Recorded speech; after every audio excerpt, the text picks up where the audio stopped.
नमस्कार, मैं हूं श्वेता झा और आप देख रहे हैं आज तक।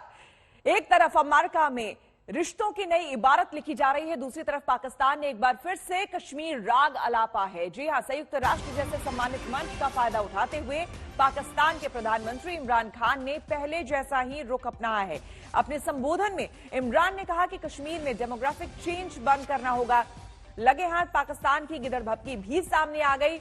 इमरान ने अपने संबोधन में यह कहा कि भारत अपनी सैन्य ताकत बढ़ा रहा है, पाकिस्तान के पास भी परमाणु हथियार है, ये साफ तौर पर इमरान खान ने कहा। तो एक बार फिर से मंच का गलत उपयोग करना, एक बार फिर से गलत बयानबाजी करना और गिदड़भपकी भी देना। तो पाकिस्तान ने संयुक्त राष्ट्र के मंच का गलत इस्तेमाल किया, हालांकि इसका जवाब भी उन्हें मिला है। लेकिन उससे पहले आपको बता दें कि जैसे ही यूएन का मंच मिला, एक बार फिर से इमरान खान ने कश्मीर राग अलापा। Pakistan desires peace with India as with all its neighbors. But sustainable peace in South Asia is contingent upon resolution of the Jammu and Kashmir dispute in accordance with the relevant United Nations Security Council resolutions and the wishes of the Kashmiri people. Last February, we reaffirmed the 2003 ceasefire understanding along the line of control. The hope was that it would lead to a rethink of the strategy in Delhi. Sadly, the BJP government has intensified repression in Kashmir and continues to vitiate the environment by these barbaric acts. Pakistan संयुक्त राष्ट्र के मंच का बेजा इस्तेमाल करने वाले इमरान के बयान को लेकर भारत ने करारा जवाब दिया है। Our right of reply to one more attempt by the leader of Pakistan to tarnish the image of this august forum by bringing in matters internal to my country and going so far as to spew falsehoods on the world stage. While such statements deserve our collective contempt and sympathy for the mindset of the person who utters falsehood repeatedly, I am taking the floor to set the record straight. Regrettably, this is not the first time the leader of Pakistan has misused platforms provided by the UN to propagate false and malicious propaganda against my country, and seeking in vain to divert the world's attention from the sad state of his country, where terrorists enjoy free pass while the lives of ordinary people, especially those belonging to the minority communities, are turned upside down. और इस वक्त हमारे संवाददाता अंजना ओम कश्यप हमारे साथ phone line पर जुड़ चुकी हैं। अंजना, आज यूएन में प्रधानमंत्री का भी संबोधन है, लेकिन उससे पहले उसी मंच का बेजा इस्तेमाल करते हुए इमरान खान ने साफ तौर पर कहा है कि भाई कश्मीर में डेमोग्राफिक चेंज बंद करना होगा, और साथ ही साथ भारत को यह भी चेताया कि उसके पास भी हथियार है, उसके पास भी परमाणु हथियार है। गीदड़भपकी है ये श्वेता इमरान खान की, और इसीलिए राइट ऑफ रिप्लाई को एक्सरसाइज करते हुए स्नेहा दुबे जो फर्स्ट सेक्रेटरी हैं, उनकी बात आपने सुनाई। एक यंग ऑफिसर, और उन्होंने जिस तरह से आईना पाकिस्तान को दिखाया है भारत की तरफ से, और भारत की यही कोशिश है कि राइट ऑफ रिप्लाई के जरिए जो फॉल्सहुड, जो अफवाहें फैलाने की कोशिश करते हैं इस स्तर पर। आपको याद होगा इससे पहले भी इस्लामोफोबिया का रोना रोने वाले इमरान खान अब जम्मू कश्मीर के मुद्दे पर ऐसे मंच का बेजा इस्तेमाल करते हैं। तो भारत ने राइट ऑफ रिप्लाई को एक्सरसाइज किया है, और उसके बाद प्रधानमंत्री पर भी नजर रहेगी। कल प्रधानमंत्री आज पहले स्पीकर होंगे, तो मुझे लगता है कि आज जब प्रधानमंत्री बोलेंगे, क्योंकि यहाँ पर अमेरिका में जहाँ पर हम लोग मौजूद हैं वहाँ पर रात का वक्त है, लेकिन प्रधानमंत्री नरेंद्र मोदी जब भारतीय समयानुसार शाम 6:30 बजे बोलेंगे, तो पूरे विश्व की नजर रहेगी कि क्या जवाब दिया जाता है, खास तौर पर इंडिया और पाकिस्तान में। क्योंकि प्रधानमंत्री इमरान खान ने एक बार फिर से वही पुराना राग जो उनका रहा है, जम्मू कश्मीर के मुद्दे पर हर तरीके से भारत को बदनाम करने की कोशिश जो वो अंतर्राष्ट्रीय मंच पर करते हैं, जबकि उन्हें भी पता है कि एक्सपोज हो चुका है पाकिस्तान। अफगानिस्तान में तालिबान की सरकार बनी है आईएसआई चीफ की मौजूदगी में, ये पूरे विश्व को पता है। तो इन चीजों पर पर्दा डालने के लिए एक तरह से उन्होंने जम्मू कश्मीर के मुद्दे को फिर से उठाया। पूरी कोशिश है पाकिस्तान की कि तालिबान के जरिए उस जम्मू कश्मीर के इशू को इंटेंसिफाई किया जाए, क्योंकि जिस तरह से हालात जम्मू कश्मीर में बदले हैं बेहतरी की तरफ, ये जाहिर तौर पर हजम नहीं हो रहा है इमरान खान को। बिल्कुल। और अब साथ ही साथ अंजना, आपसे ये भी जानना चाहेंगे कि आज का दिन जो है कई मायनों में अहम है। हालांकि आपके लिए ये कल का दिन होगा, लेकिन हमारे लिए आज का दिन है। तो आज जो यूएन में प्रधानमंत्री बोलने वाले हैं, अपने आप में वो भी काफी अहम होगा। तो जिस तरह से अलग अलग प्लेटफॉर्म पे टेररिज्म, कट्टरता, इन तमाम चीजों को प्रधानमंत्री उठाते रहे हैं और पुख्ता तौर पर अपनी बात रखते रहे हैं, तो क्या आज भी यूएन में भी प्रधानमंत्री कुछ इन्हीं मुद्दों पर बोलेंगे? सुर्खियां शायद इन्हीं मुद्दों पर बनेगी, क्योंकि प्रधानमंत्री क्या बोलते हैं आतंकवाद को लेकर, अफगानिस्तान, तालिबान और पाकिस्तान, इस पर नजर रहेगी, सबकी रहेगी। लेकिन मुझे लगता है कि इसके आगे जाकर वो कोविड वाली सिचुएशन पर भी बातचीत करेंगे। और दिलचस्प रहेगा देखना कि भारत किस तरह की भूमिका निभाने की कोशिश कर रहा है। क्वाड पूल को भारत ने 8 मिलियन डोजेज ऑफ वैक्सीन, जो बायोलॉजिकल ई का है, जॉनसन एंड जॉनसन का, उसका कमिट किया है। और इसी के साथ प्रधानमंत्री नरेंद्र मोदी ने कई कैसे क्लीन एनर्जी, ऐसे तमाम मुद्दे हैं जिस पर प्रधानमंत्री का जोर रहेगा। लेकिन जाहिर तौर पर पाकिस्तान को वो क्या जवाब देते हैं, इससे पहले अक्सर पीएम ने बातचीत की है, लेकिन नाम पाकिस्तान का नहीं लिया है। क्या इस बार फर्क होगा?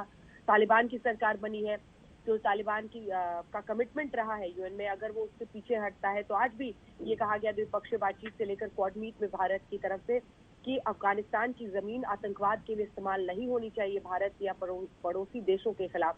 तो किस तरह का दबाव प्रधानमंत्री अपनी इन तमाम बातों पर, आतंकवाद का मुद्दा तो रहेगा ही श्वेता, और मुझे लगता है कि पाकिस्तान को एक जबरदस्त जवाब भी होगा, जिस तरह से वो जम्मू कश्मीर पर को लेकर तरह तरह के ख्वाब देख रहे हैं और तरह तरह की बातें कर रहे हैं इमरान खान। बिल्कुल, बहुत बहुत शुक्रिया आपका अंजना, तमाम जानकारी के लिए। तो बड़ी खबर आज नजर रहेगी कि आज क्या कुछ यूएन में जब संबोधन करते हैं हमारे प्रधानमंत्री तो क्या बोलते हैं, खास करके पाकिस्तान, टेररिज्म, आतंकवाद, कट्टरता, इन तमाम मुद्दों को लेकर। आपको बता दें कि प्रधानमंत्री नरेंद्र मोदी और अमेरिकी राष्ट्रपति जो बाइडेन ने कल व्हाइट हाउस में मुलाकात की। दोनों नेताओं ने करीब घंटे भर तक बातचीत की। बाइडेन ने याद दिलाया कि 2006 में उन्होंने कहा था कि 2020 तक भारत और अमेरिका दुनिया के करीबी देशों में शुमार होंगे। इसका सबूत दोनों देशों के नेताओं की गर्मजोशी से हुई मुलाकात में देखने को भी मिला।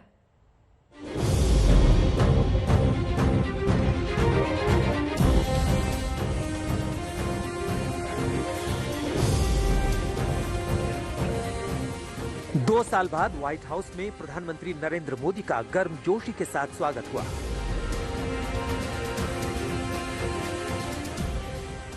सबकी निगाहें इस बात पर लगी थी कि अमेरिका में सरकार बदल जाने के बाद मोदी का कैसे स्वागत होगा, लेकिन व्हाइट हाउस की इन तस्वीरों ने दोस्ती के नए दौर पर मुहर लगा दी। प्रधानमंत्री नरेंद्र मोदी गाड़ी से उतरकर व्हाइट हाउस में दाखिल हुए, जहां अमेरिकी राष्ट्रपति उनका स्वागत करने के लिए इंतजार कर रहे थे। प्रधानमंत्री पूरे आत्मविश्वास के साथ व्हाइट हाउस में दाखिल हुए और जैसे ही वो व्हाइट हाउस के ओवल दफ्तर में दाखिल हुए, अमेरिकी राष्ट्रपति फूले नहीं समाये। ये देखिए कैसे अमेरिकी राष्ट्रपति ने प्रधानमंत्री को देखकर उनका स्वागत गर्मजोशी से किया। प्रधानमंत्री ने हाथ जोड़कर बाइडेन को नमस्ते कहा, वहीं बाइडेन ने उन्हें वेलकम बैक कहा।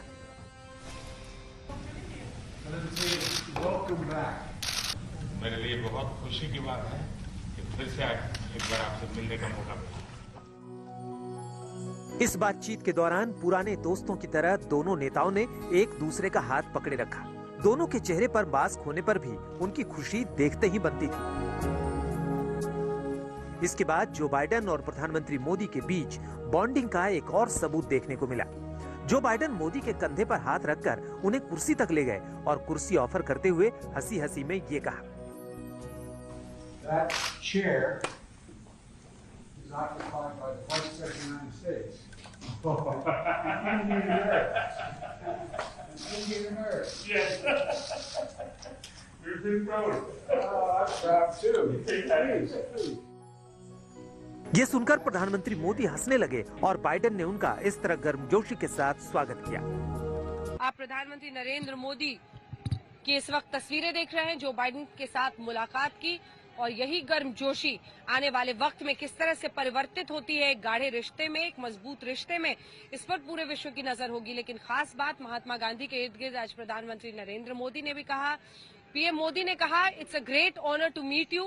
प्रधानमंत्री मोदी ने कहा जो बाइडेन से, और एक संदेश जो इस आप देख सकते हैं गर्मजोशी के साथ मुलाकात पर है, वो यही है कि कैसे आने वाले वक्त में ये रिश्ता और भी मजबूत हो सके।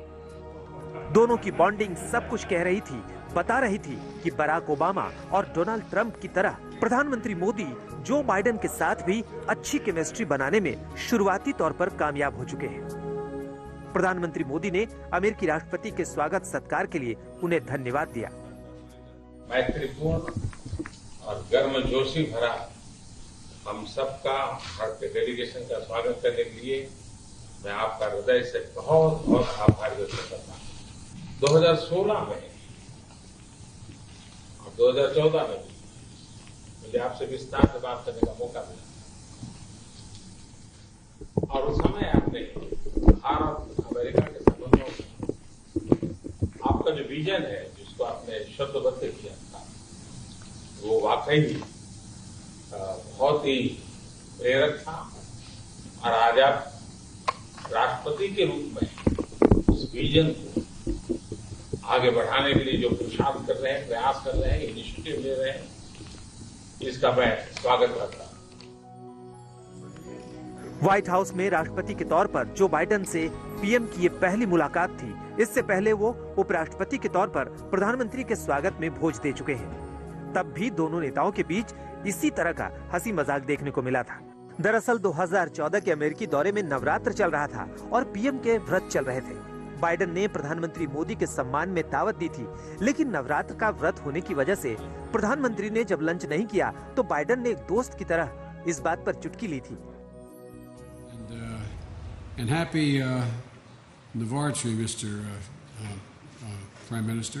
It's good of you to honor us, visiting us during this Holy Week. And the Prime Minister is fasting, and we keep taking him to dinners and lunches. And as we Catholics would say, that's an occasion for sin. But we appreciate the fact he has spent so much time with us. लेकिन जिस तरह से Biden ने राष्ट्रपति का चुनाव लड़ा, उससे भारत में भी ये सवाल खड़ा हुआ कि क्या मोदी ट्रंप की तरह बाइडेन से रिश्ता जोड़ पाएंगे। इस आशंका को आज की इन तस्वीरों ने खत्म कर दिया। वॉशिंगटन से अंजना ओम कश्यप के साथ आज तक ब्यूरो।